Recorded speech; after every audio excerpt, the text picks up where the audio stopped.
Olá, nós estamos viajando pelo fim do mundo. Hoje nós vamos continuar nossa viagem navegando pelo canal de Beagle, que separa a Argentina do Chile. A gente vai nessa viagem para o extremo sul aqui do nosso continente em busca de ver coisas que a gente não tem aqui no Brasil. As geleiras, os glaciares, os animais incríveis, os pinguins, comorões. Hoje nós vamos visitar uma colônia de lobos marinhos.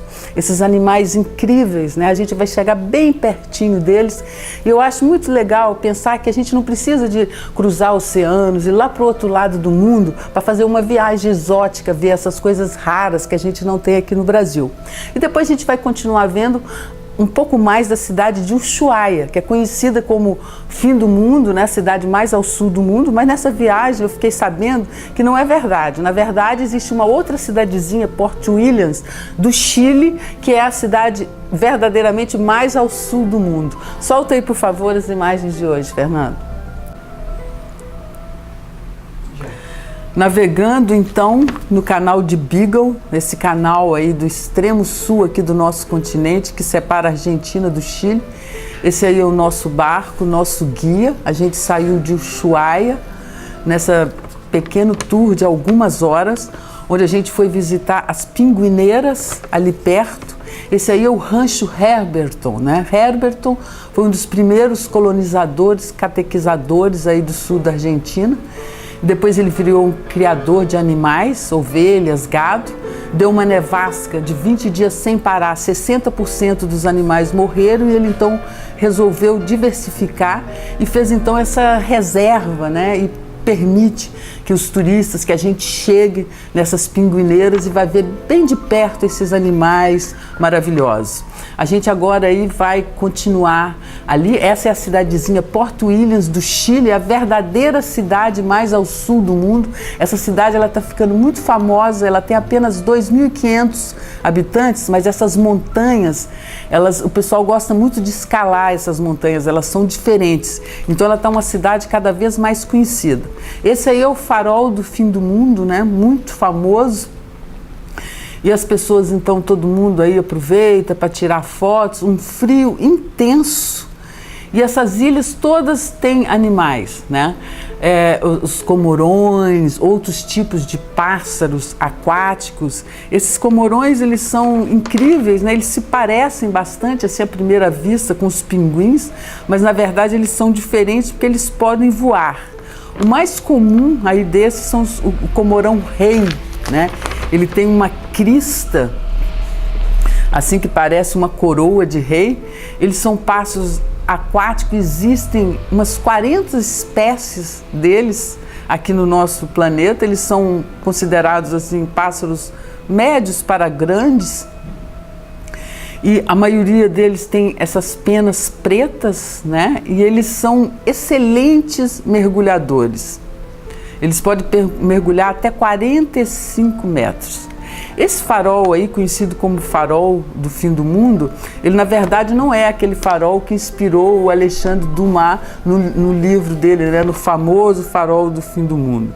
Esse farol, o nome dele é Eucareos, o nome verdadeiro. O apelido é Farol do Fim do Mundo. E aí a gente chega então nessa pedra aí onde ficam esses lobos marinhos, né? Incríveis esses animais. Tem duas espécies aí predominantes na Patagônia de lobos marinhos.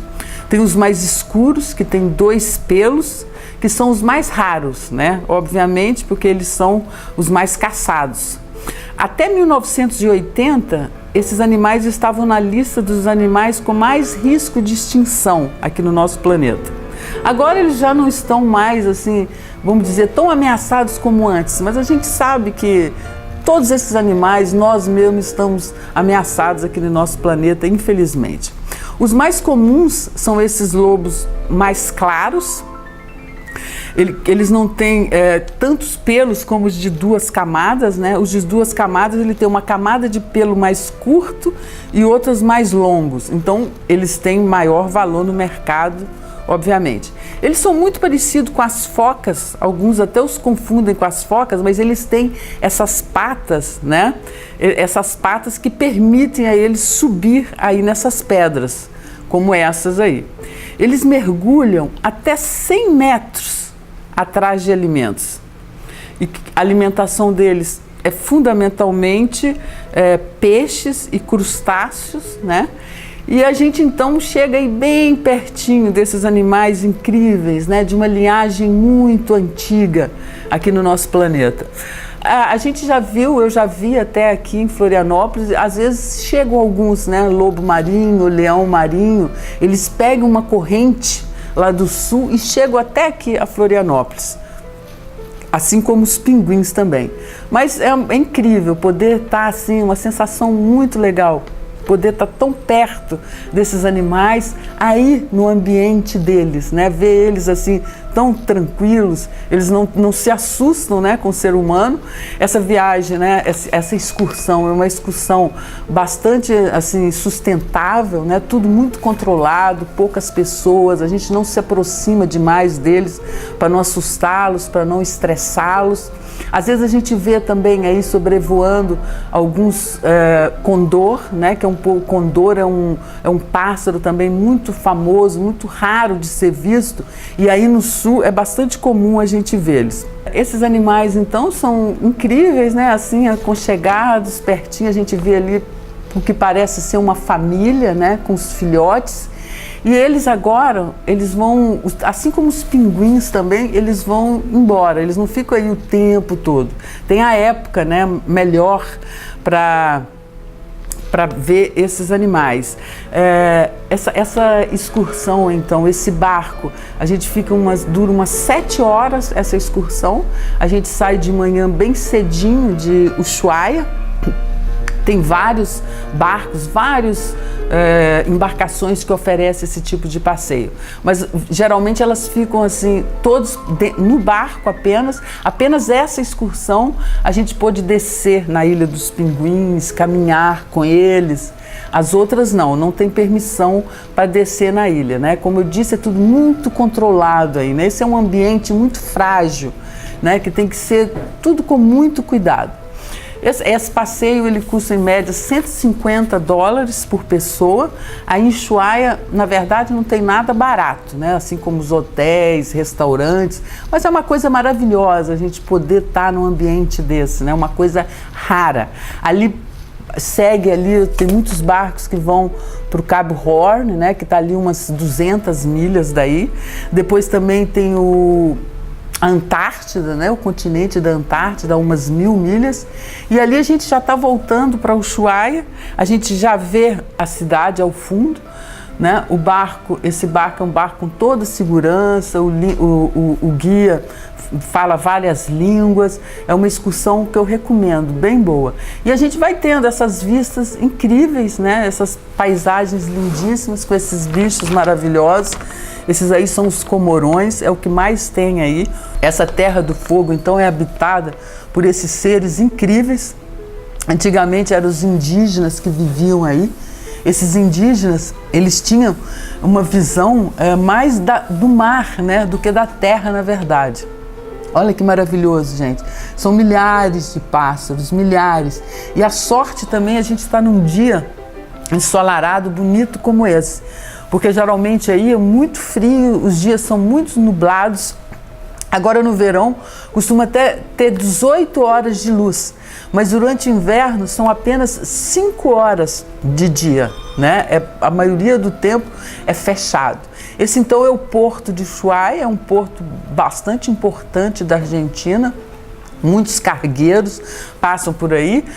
A gente mostrou também já em outros programas as excursões, né, que saem de veleiros para as ilhas e para todos esses pontos que tem aí importante. Essas montanhas, elas estão sempre cobertas pela neve, mesmo agora aí no verão, que isso aí era pleno verão. E aí perto tem também lugar para esquiar. Vamos conhecer um pouco mais da cidade de Ushuaia? Venham comigo. E aí, então a gente de volta, estamos na cidade de Ushuaia, né? Essa cidade tão famosa por ser conhecida como a mais ao sul do mundo, pelo menos a mais ao sul da Argentina.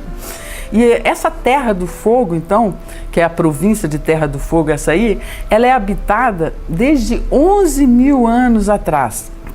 Os índios que viviam aí eram procedentes do norte do continente. A cidade, então, tem muita coisa interessante, essa exposição aí de fotos bacana em frente à prefeitura. As fotos bem impactantes, bem bacana.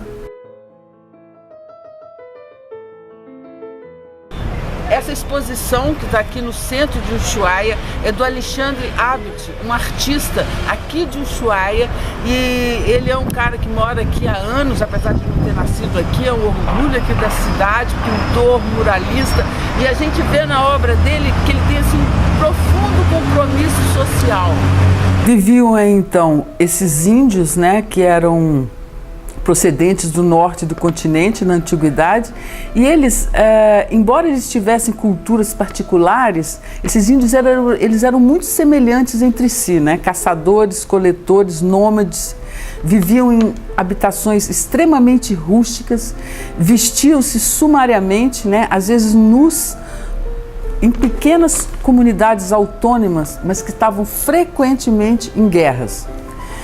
Mas eles tinham assim costumes diferenciados. Aí mais uma referência a Evita, né, a outro ídolo da Argentina. Isso daí é uma coisa que eu achei muito interessante, essa cápsula aí também no meio da cidade.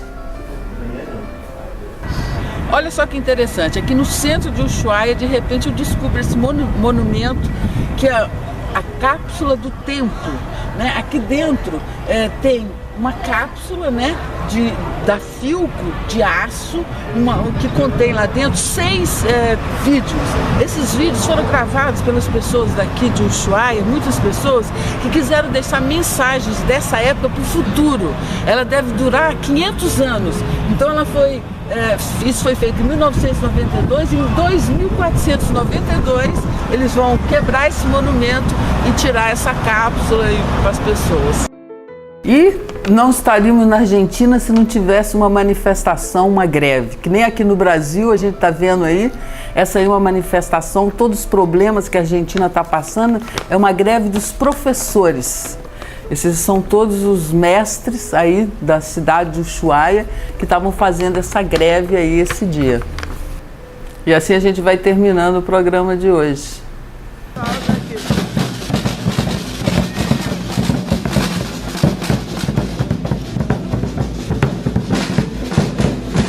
Ok, gente, é isso aí. Hoje eu vou ficando por aqui. No próximo programa nós vamos continuar pela Patagônia, nós vamos entrar agora no Chile, então não perca na próxima quinta-feira. Espero vocês. Beijo, bye bye, tchau.